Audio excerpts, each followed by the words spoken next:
बहुत पुराने समय की बात है। एक छोटे से गांव में राजू नाम का एक लड़का रहता था। वह अपनी दादी के साथ रहता था और बहुत ही गरीब था। उनकी एक छोटी सी झोपड़ी थी और खाने के लिए अक्सर कुछ नहीं होता था। राजू का एक सपना था। वह एक बड़ा किसान बनना चाहता था ताकि वह अपनी दादी को सुख दे सके। एक दिन राजू जंगल में लकड़ी काटने गया। जब वह जंगल में घूम रहा था तो उसे एक अजीब सा पक्षी मिला जो जमीन पर घायल पड़ा था। राजू ने तुरंत उसकी मदद करने का फैसला किया। उसने अपने पास की थोड़ी सी जड़ी बूटियां लगाईं और उसे अपने घर ले आया। उसकी दादी ने भी उसकी मदद की। कुछ दिनों बाद पक्षी ठीक हो गया। वह पक्षी कोई साधारण पक्षी नहीं था, वह एक जादुई हंस था। हंस ने राजू से कहा, तुम बहुत दयालु हो, तुमने मेरी जान बचाई है, इसलिए मैं तुम्हें एक वरदान देना चाहता हूँ। मैं तुम्हें एक जादुई बीज देता हूँ, इसे अपनी जमीन में बो देना।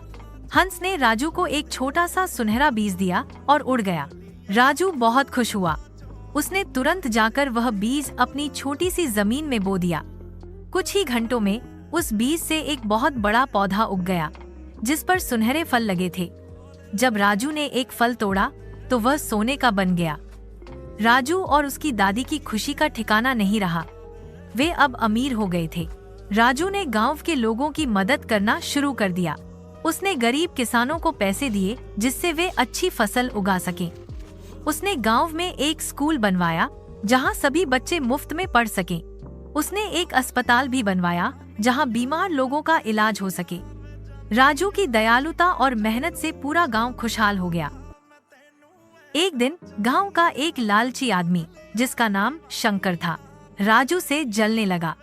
उसने राजू से जादुई बीज चुराने की योजना बनाई। एक रात जब राजू सो रहा था, शंकर ने उसकी झोपड़ी में घुसकर वह बीज चुरा लिया। शंकर ने तुरंत वह बीज अपनी जमीन में बो दिया, लेकिन कुछ नहीं हुआ। तब शंकर बहुत हैरान हुआ।